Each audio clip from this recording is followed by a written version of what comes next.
بسم الله الرحمن الرحيم. السلام عليكم ورحمة الله وبركاته.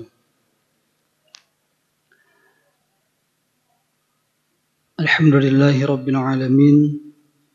الحمد لله الذي هدانا لهذا وما كنا لنهتدي لولا أن هدانا الله. أشهد أن لا إله إلا الله وحده لا شريك له وأشهد أن محمدا عبده ورسوله الذي لا نبي بعده. اللهم صل وسلم على سيدنا محمد وعلى آله وصحبه أجمعين. اللهم أعنا على ذكرك وشكرك وحسن عبادتك. آمين يا الله يا رب العالمين. Jamaah salat zuhur rahimakumullah. Pujian yang sejati tentulah untuk Zat yang Maha Tinggi, Allah Subhanahu wa Ta'ala. Salawat dan salam semoga tercurahkan kepada baginda Nabi Muhammad sallallahu alaihi wasallam, juga kepada keluarganya, sahabatnya, dan juga seluruh pengikutnya hingga hari kiamat nanti. Hari ini adalah hari keempat kita kalau versi pemerintah dan Muhammadiyah di bulan Muharram. Namun kalau versi NU katanya hari ini adalah hari ketiga, karena NU menetapkan 1 Muharramnya pada hari Senin. Muharram biasanya kita peringati sebagai ulang tahun, bukan ulang tahun apa ya? Tahun baru ya, tahun baru Islam. Tahun baru Hijriyah. Kita sudah sangat lumrah dengan tahun Masehi. Sekarang sudah tahun 2024. Bahkan sambutan untuk datangnya tahun baru Masehi sangat luar biasa, gegap gempita. Wah, bahkan orang rela mengeluarkan dana sangat besar demi menyambut tahun baru Masehi. Dan kemudian ada sebagian kaum muslimin yang mengingatkan bahwa kita pun juga punya tahun. Dan tahunnya bukan tahun Masehi, tapi tahun Hijriyah kita kenalnya. Kapankah dimulai tahun Hijriyah? Memang tahun Hijriyah itu baru dimulainya. Penetapannya di zaman Umar bin Khattab. Namun tonggak dimulainya Hijriyah adalah ketika Rasulullah hijrah dari Mekah ke Madinah pada tahun ke-13 kenabian sallallahu alaihi wasallam. Adapun bulan-bulannya sudah ditetapkan jauh-jauh sebelum Rasulullah sallallahu alaihi wasallam ada. Kapan 12 bulan yang kita kenal namanya sebagai Muharram, Safar, apalagi Pak, Bu? Rabiul Awal, Rabiul Akhir, Jumadil Awal, Jumadil Akhir, Rajab, Sya'ban, Ramadan, Syawal, Dzulqa'dah, dan Dzulhijjah. Nama-nama bulan ini sudah ditetapkan jauh-jauh sebelum ada manusia. Kapan? Kata Allah di surah At-Taubah ayat yang ke-36, Yauma khalaqas samawati wal ardh. Di hari ketika Allah menciptakan langit dan bumi ini, Allah pun juga tetapkan ada 12 bulan dalam 1 tahun yang namanya tadi. Mari kita coba sebutkan nama-nama bulannya biar kita makin familiar. Muharram, Safar, Rabiul Awal, Rabiul Akhir, Jumadil Awal, Jumadil Akhir, Rajab, Sya'ban, Ramadan, Syawal, Dzulqa'dah, terakhir Dzulhijjah. Inilah nama-nama bulan yang sudah dikenal dari zaman dahulu. Namun untuk judul tahunnya belum ada. Untuk nama tahunnya belum ada. Dulu mereka menamakan tahun-tahun itu kalau sudah berlalu dan sifatnya lokal, diambil juga dari peristiwa-peristiwa besar. Seperti Nabi kita lahir pada tanggal 12 Rabiul Awal tahun berapa, Pak? Tahun gajah. Emang gajah hitungan? Bukan kan? Gajah bukan hitungan. Kenapa disebut tahun gajah? Karena 50 hari sebelum Rasulullah lahir, ada pasukan yang dipimpin oleh Abrahah, raja dari Yaman, membawa pasukan gajah hendak menghancurkan Ka'bah. Peristiwanya besar sehingga dikenanglah tahun tersebut disebut dengan tahun gajah. Baru pada zamannya Umar bin Khattab, ya, baru ditetapkan ada judul, ada namanya tahun Hijriyah. Selamat tahun baru.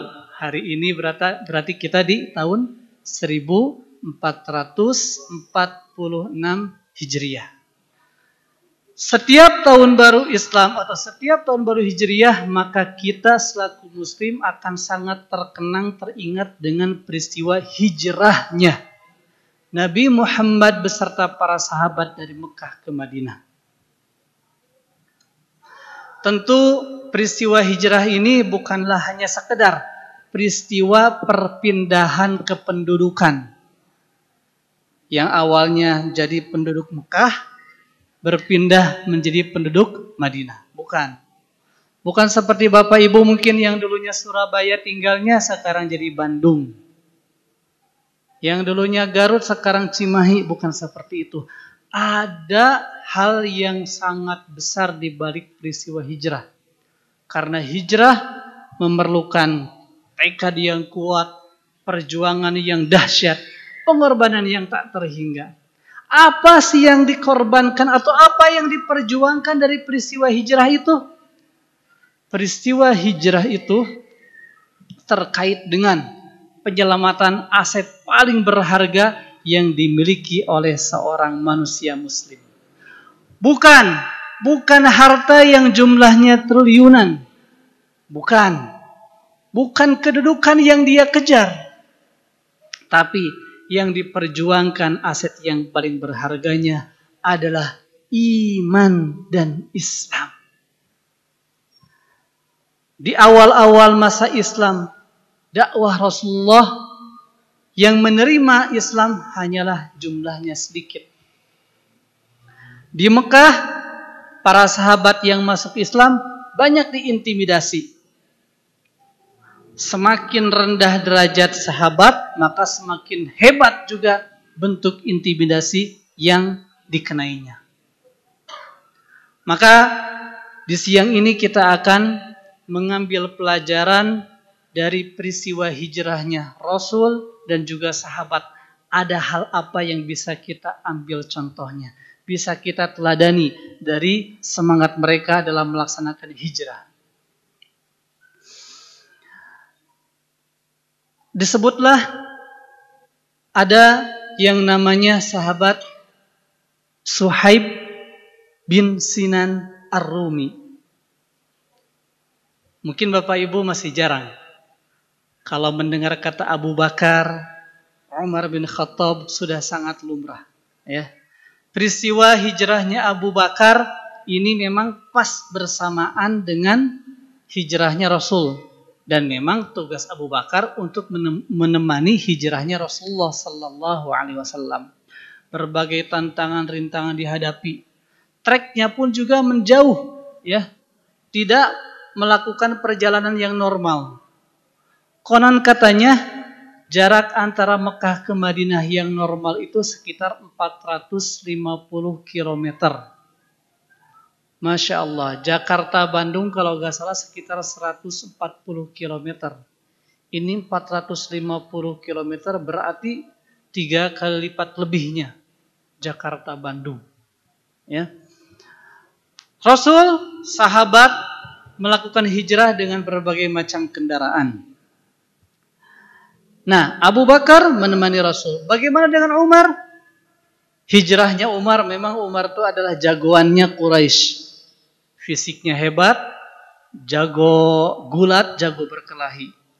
Ketika yang lain hijrahnya sembunyi-sembunyi, Umar bin Khattab sebelum hijrah beliau sengaja pergi ke Ka'bah, kemudian melaksanakan tawaf sebanyak 7 kali, dan kemudian juga pergi ke tempat-tempat yang diijabah doa.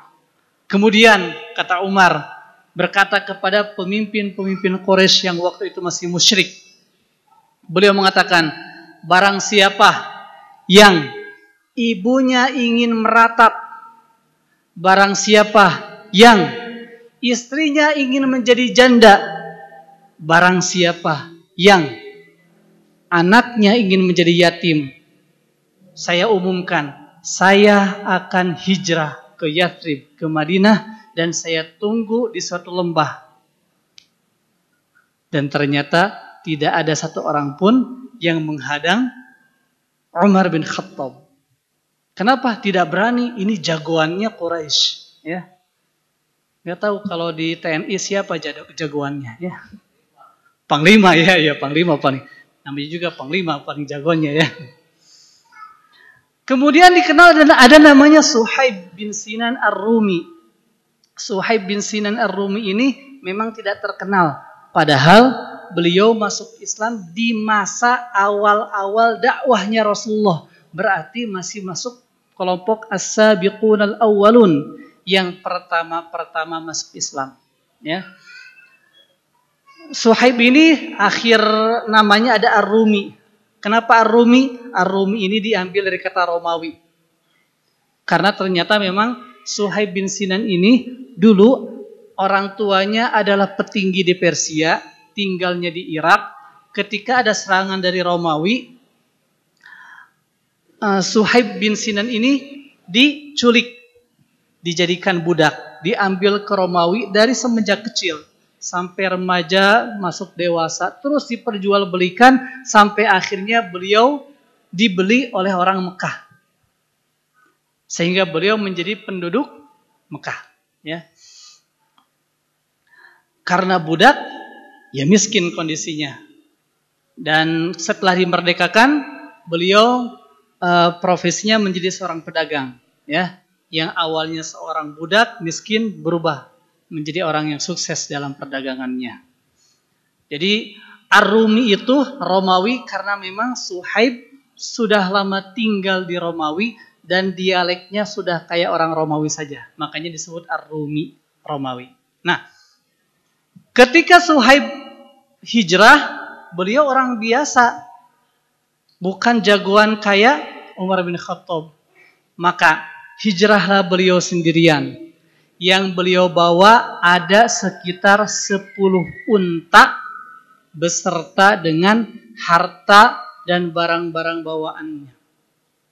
Suhaib sudah menjadi pedagang yang sukses, ya. Dalam perjalanan dihadanglah beliau oleh orang-orang Quraisy.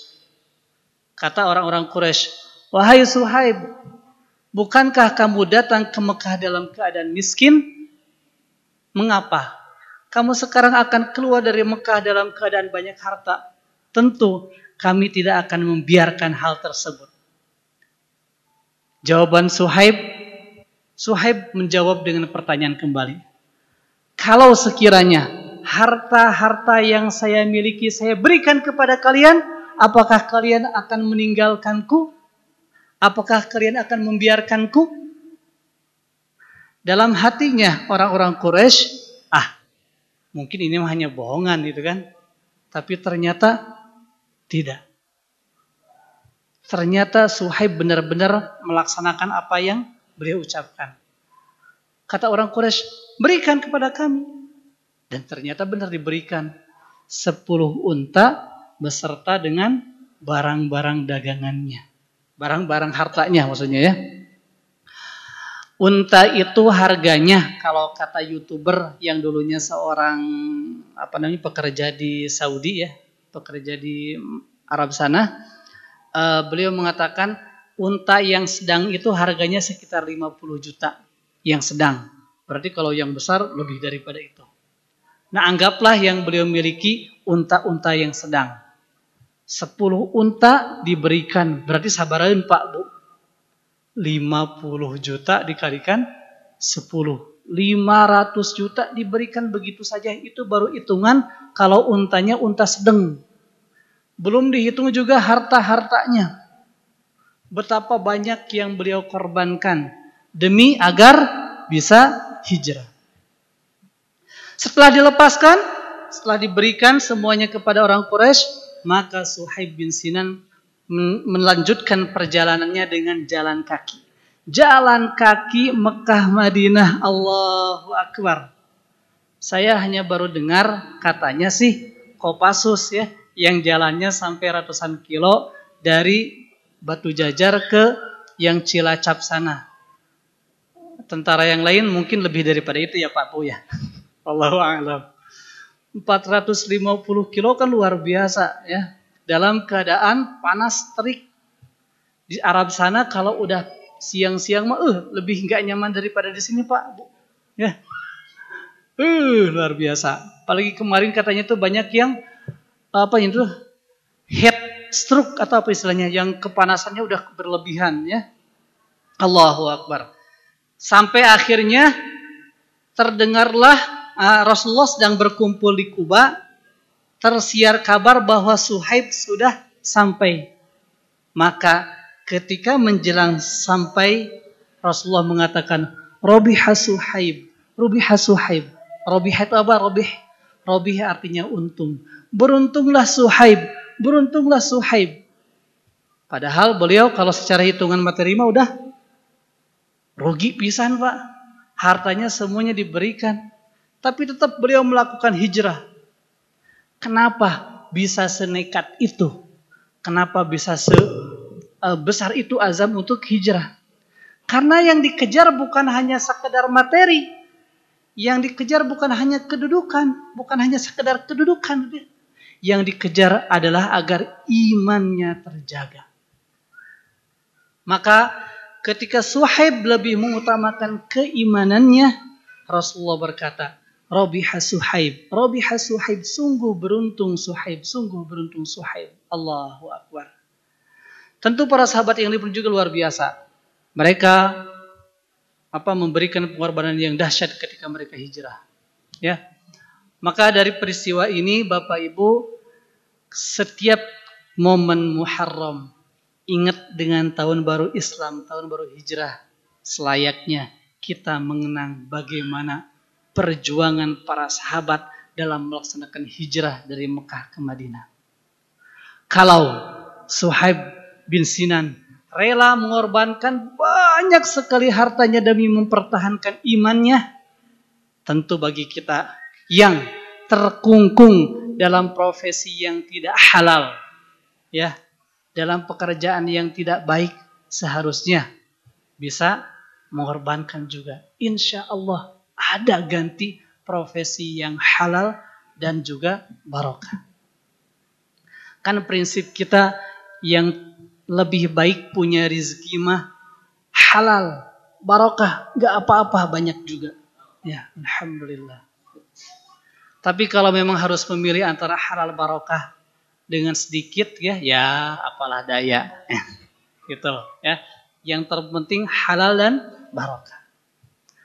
Bapak Ibu, kalau Suhaib bin Sinan rela berjalan ratusan kilometer untuk melaksanakan perintah Allah, fatuhajiru fiha, maka berhijrahlah kamu dalam rangka mempertahankan imannya. Rasa-rasanya kita sangat-sangat lebih layak untuk merespon panggilan Allah ketika azan dikumandangkan. Pergi ke masjid. Sepertinya tidak berbanding. Perjalanan kita dari tempat kita ke masjid tidak sebanding dengan perjalanan dari Mekah ke Madinah. Tentu apalagi yang orang Cimahi sini, Bandung ini. Masjidnya banyak sekali. Insya Allah setiap kilometer sepertinya ada masjid. Ya. Maka kita harusnya memang lebih bersemangat lagi untuk pergi ke masjid. Bapak Ibu, kalau Suhaib bin Sinan rela melepaskan hartanya yang begitu banyak, seharusnya kita pun juga dalam rangka membuktikan keimanan kita, dalam rangka benar-benar membuktikan keislaman kita, kita pun juga perlu untuk mengorbankan harta kita demi kemaslahatan umat. Ada masjid, supportlah dengan harta kita. Ada rumah Quran, supportlah. Ada kegiatan dakwah, jihad, silakan salurkan hartanya. Termasuk saat ini ya, bantuan kita untuk saudara kita di Palestina. Ya, ini sangat penting kita bantu. Karena jamaah sekalian, iman yang ada dalam diri kita ini tidak cukup dengan hanya sekedar perkataan bahwa saya beriman. Tidak cukup juga hati kita mengatakan saya beriman. Tapi iman yang ada dalam hati kita selain memang diucapkan, selain diyakini, juga memerlukan pembuktian. Ahasiban nasu ayyutraku ayyaqulu amanna wa hum la yuftanun wa laqad fatanna alladhina min qablihim fala ya'lamanna Allahu alladhina sadaqu wa la ya'lamanna al-kadhibin. Allah tidak akan membiarkan seseorang mengatakan dirinya beriman tanpa ada ujian. Maka ketika ada ujian, ketika Allah memberikan ujian, akan tampak apakah imannya sodaku, benar imannya, atau kadzib, atau memang ternyata imannya hanya dusta saja. Mari kita buktikan iman kita dengan keselarasan antara ucapan kita beriman, hati yang meyakini, dan kemudian perbuatan kita sebagai pembuktian iman kita. Akhirnya semoga Allah memberikan taufiknya kepada kita agar benar-benar menjadi orang beriman yang sebenar-benarnya. Amin ya Allah ya Rabbal Alamin. Subhanakallahumma wa bihamdika asyhadu an la ilaha illa anta astaghfiruka wa atubu ilaik. Assalamualaikum warahmatullahi wabarakatuh.